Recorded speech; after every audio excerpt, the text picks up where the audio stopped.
I'm super excited. We have two ladies that are going to share. And the first one is Dr. Michelle Van. She is coming to you in a few seconds. She is a mother. She is a wife. She is a coach. She is a pastor. She's a preacher. Following her will be Adrienne Sanders. So excited to have her. Once again, she is a mother, a wife, another preacher, pastor. Look at all these preachers and pastors in here.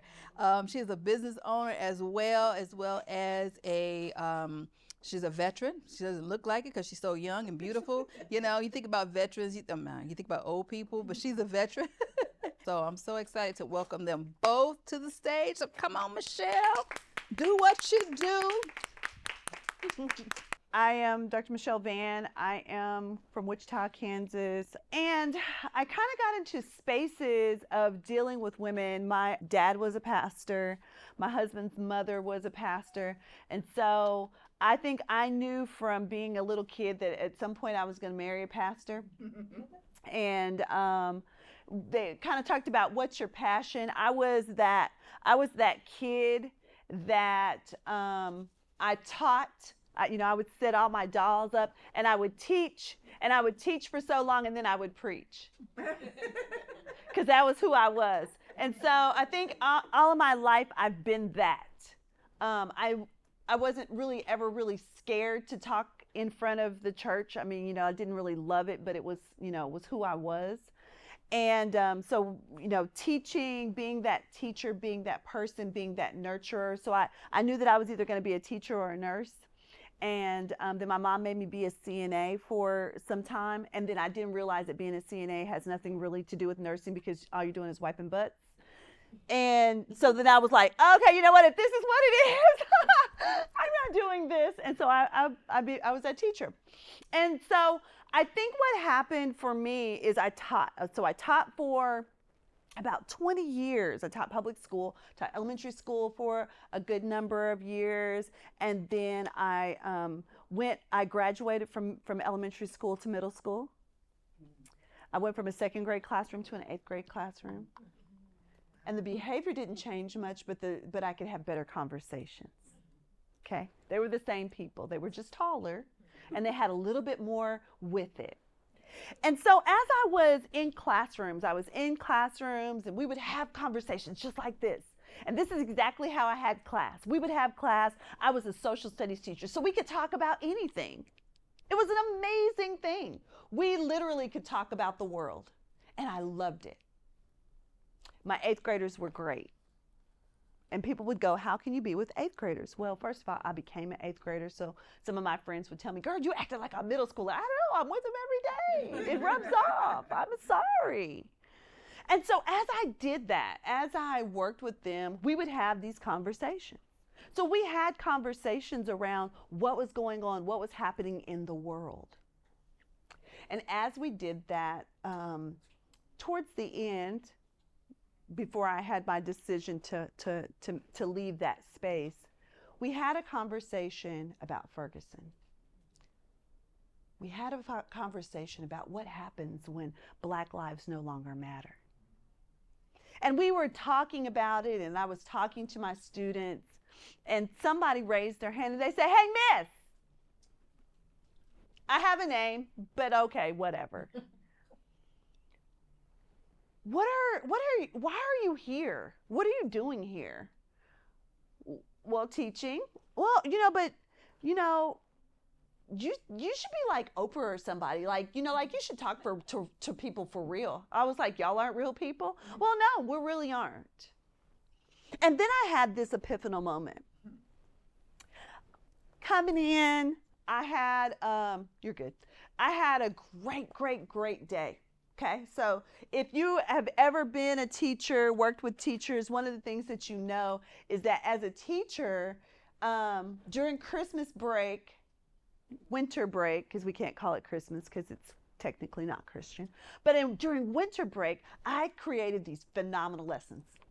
Came back, we were going to plan our life, what we're going to do for the next few weeks, next few months. But more than that, as an eighth grader, you are so close to being this next person that's going to be a voter. And I need you to be an educated voter. I need you to be a person who knows and is able to navigate the world. I need you to be the person that's asking questions, not the person that is being told what to do. So I don't care what your granny thinks. I don't care what your mama thinks. I don't care what your uncle thinks. I need you to tell me why you believe it. And you and I don't have to believe the same thing. I just have to know that you understand why you believe what you believe. So we're having this conversation. Hey, I need you to think about what is your goal? What are you going to do? What are you going to do with your life? What is this next semester going to be about? So I have some videos. We're watching, teams. We're watching all these things. And then I have this kid. This is first hour. We just got the day started. And he raises his hand. And I was like, no, not today. Now, this is a child who sleeps every day. I don't bother this child from sleeping every day because when I wake him up, he can take every test I give him. He can answer every question and finish the sentences that I give him, yet he sleeps. However he does it, it's working for you. Go right ahead. So he raises his hand, which I know is going to be a loaded thing. And in my mind, I'm thinking, God, I really don't want to answer your hand. But I have to because that's what we do. And he says, well, I just want to ask, what is it that you're going to do with your life? You're asking us. And I said, first of all, little boy, this is not about me, number one. Number two, I have 2 degrees, and my name is on the door. I'm the teacher. And he said, okay, but what you going to do with your life? Like, is this all there is to your life? And he started me on a journey. This little snotty nose, little punk behind little child started me on a journey. And I began to read everything that I could. I began to just consume everything. I was looking at every video there was. I was listening to every coach there was. I was looking at every test to find out my strengths and to find out my weaknesses and to create all of these things. And I began to do all of this from a perspective of saying, I've been on a merry-go-round. Now, if we're honest, most of us have been on that merry-go-round. That merry-go-round looks something like this. I've seen this same thing in my life before.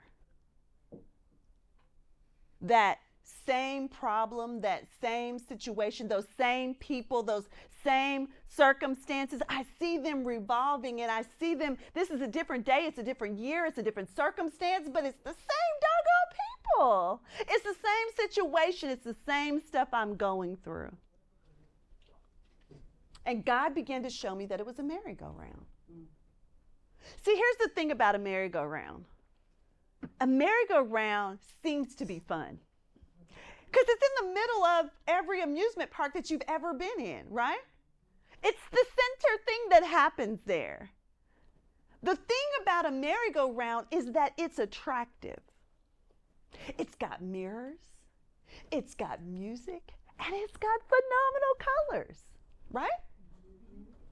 Now, in this merry-go-round, the thing that God began to show me was that a merry-go-round, there are rides on there that go up and down. Mm-hmm. Yeah? Everybody been on a merry-go-round before? Mm-hmm. It's up and down. Yet, you aren't going anywhere. Right. There are mirrors on there, but they're distorted. Mm-hmm. Mm-hmm. You ain't seeing yourself the way you really are because your head is this big and your body is this little. Right? Your eyes up here, the other one's down here. That ain't how you really look. But the enemy will do that to us. Yeah. He'll distort our vision, he'll distort our mission, and he'll distort our purpose. Yet we're on the merry-go-round and we're going round and round. And because we're moving, we believe that we're making progress.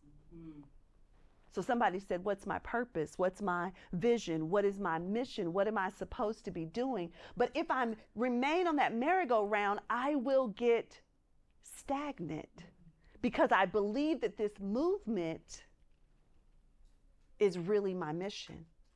Here's the thing that I also had to learn, that sometimes things that swell are infection. They're not growth. So as we look at it, as I began to transverse through that and look at how do I begin to really, as a woman of God, deal with that merry-go-round. So so I'll tell you, transparent moment, I went through a bout of depression after that. So I wasn't teaching. I really was not. A lot of times people get suicidal. I wasn't suicidal. I was homicidal. I wasn't getting ready to do nothing to me, but there were a few people I could take out. Okay? It wasn't me. But I figured the world could be better without a few of these people. But then I realized that I wasn't jail material. Come on. Okay? Orange was, I love orange.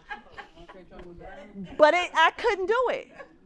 And it wasn't, sometimes we'll say, oh, well, God, God, only thing I heard was, girl, you can't do jail. And I was like, you know what? You're right. You got no cheddar baked biscuits up in. You're right. It ain't time to start jail ministry. And so God began to show me that as a body of believers, many times we have mental health issues in the church. There are things that happen. Someone brought up PTSD. Someone brought up childhood traumas. All of those things happen in the body of Christ, but the thing that we don't talk about is mental health. We don't talk about the fact that sometimes there are some imbalances and there are some things that are happening in our mind, bodies, and spirit, and they are not demonic. Okay? Because the first thing people want to say is, well, let's just cast out the devil. Well, everything's not the devil. Right. All right? Everything is not the devil. And so I began to work with and to deal with people, women specifically, around being well. Mind, body, and spirit. So while you're on your journey, whatever your journey may look like, realize that the merry-go-round, you have to stop it. You have to get off.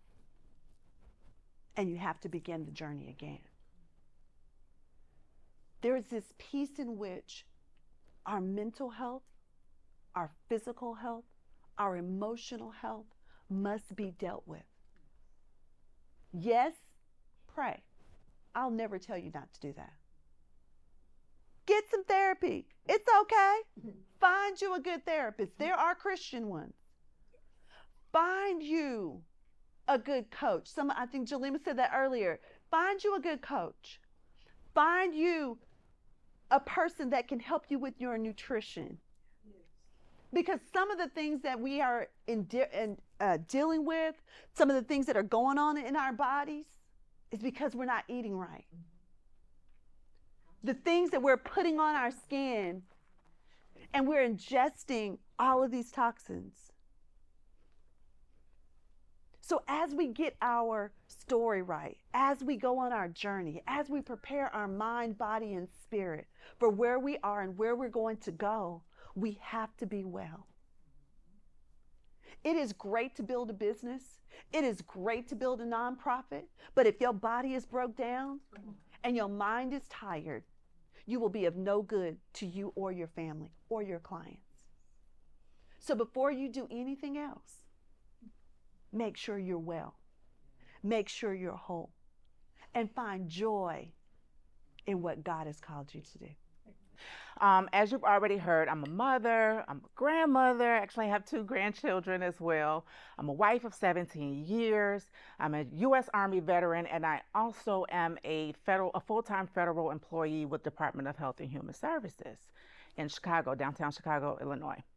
And so I take the train to work. I only go in the office 1 day a week on Tuesdays. I take the train into work. And this one particular day, I got on the metro train, and I like to take the express train because I like to get on the train, get there, you know, worry about all of the stopping or whatever. Just get me to work so I can do this 8 hours and go back home.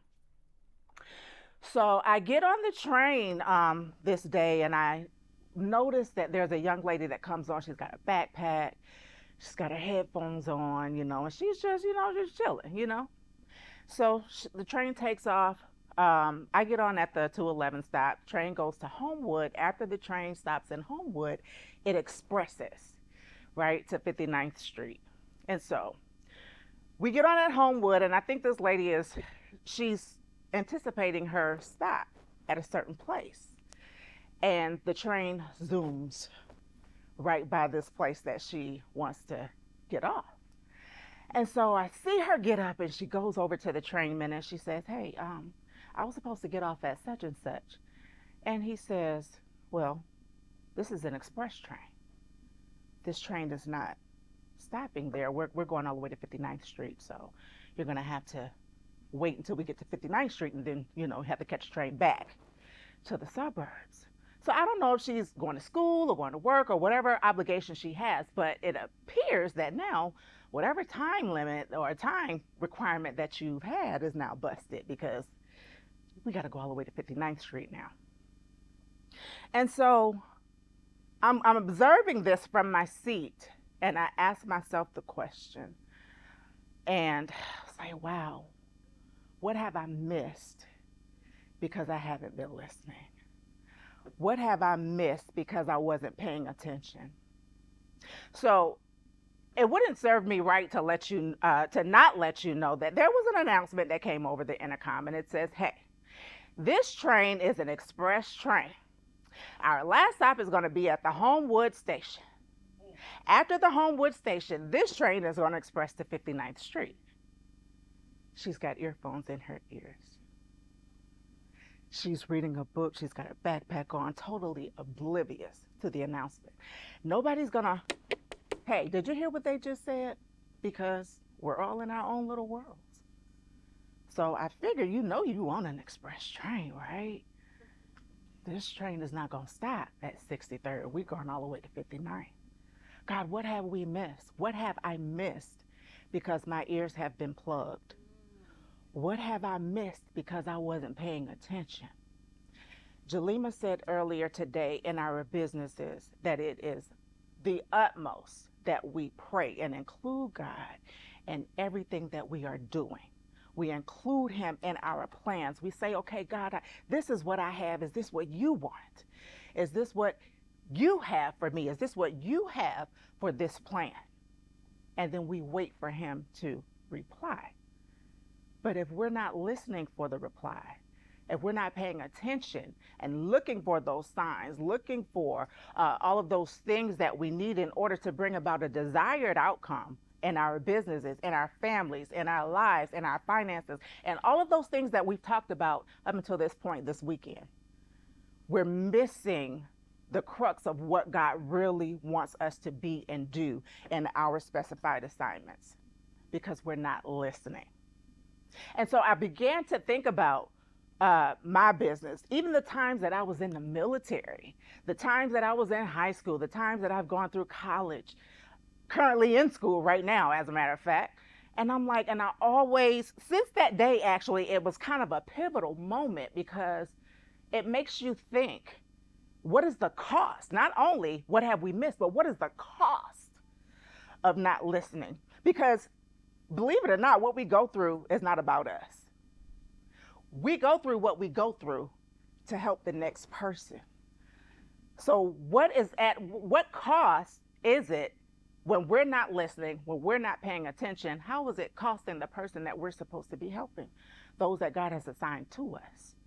Because we didn't get what we were supposed to get because our ears were plugged. And so it caused me to be more aware. I'm in a graduate school right now for counseling, marriage, family, couples counseling. And it's causing me to be aware of my surroundings. It's causing me to be aware of what's going on around me. Somebody said it earlier, I believe it was Sharita. It's causing me to be quiet so that I can see. Because sometimes we're missing it because we can't even hear over our own voices. We can't even hear over the noisiness of our minds. So we have to quiet ourselves. We have to quiet our spirits. We have to remove the distractions so that we can hear. And then when we hear, listen, because hearing and listening is not the same thing. True. Hearing and listening is not the same thing. So when we hear, we listen, we execute, right? So that's what we've been doing all the way up until this point in this unapologetically unmuzzled live event.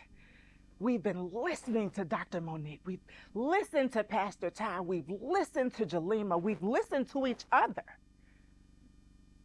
Are we going to execute what we've heard, what we've listened to? Are we going to execute it?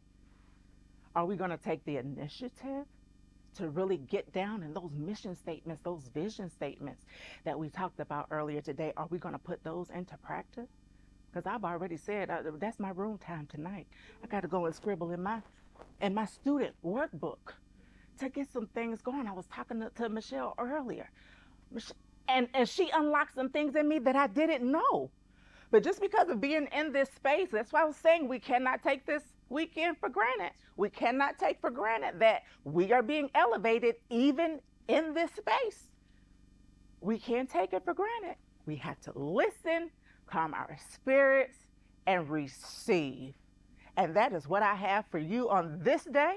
And I pray that you take it and put it in your pocket. Don't put it on the shelf.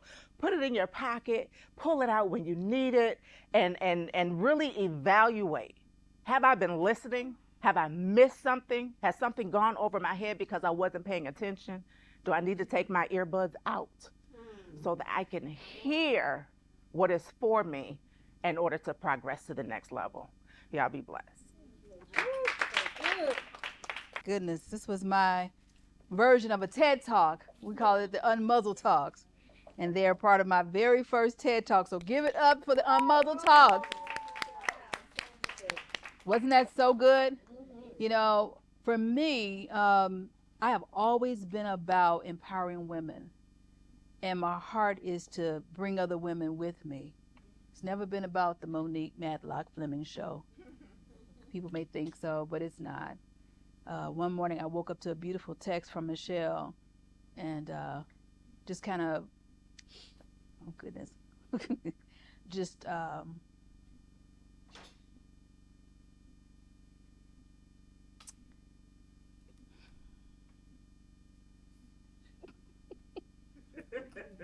come on, church nurse.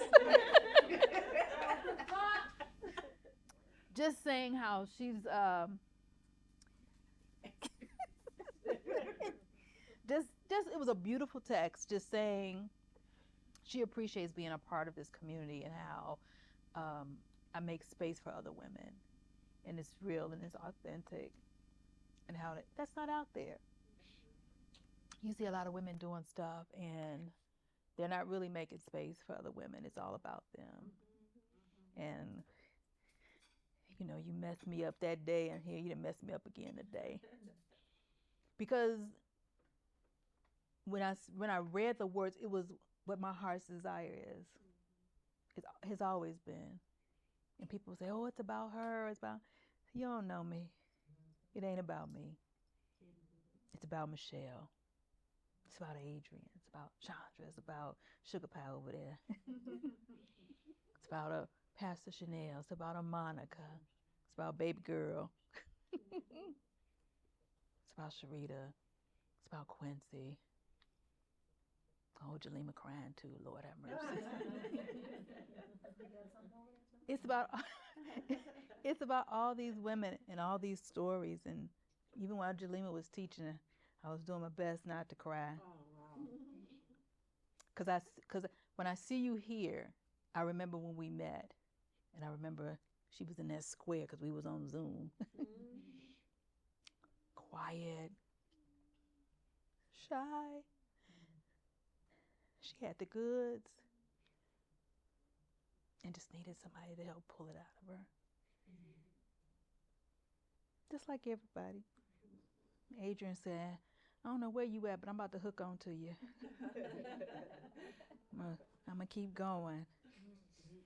And so this whole being unapologetic, this whole movement is about having environments like this where women like you, women like me, can open up, get the tools we need, and then connect with other women. Because every woman in here is connected. You may not know each other, but you're connected. And we need each other. Not just for the sisterhood, because we definitely need the sisterhood, but we need the support. We need the camaraderie. We need the encouragement. We need to unlock each other.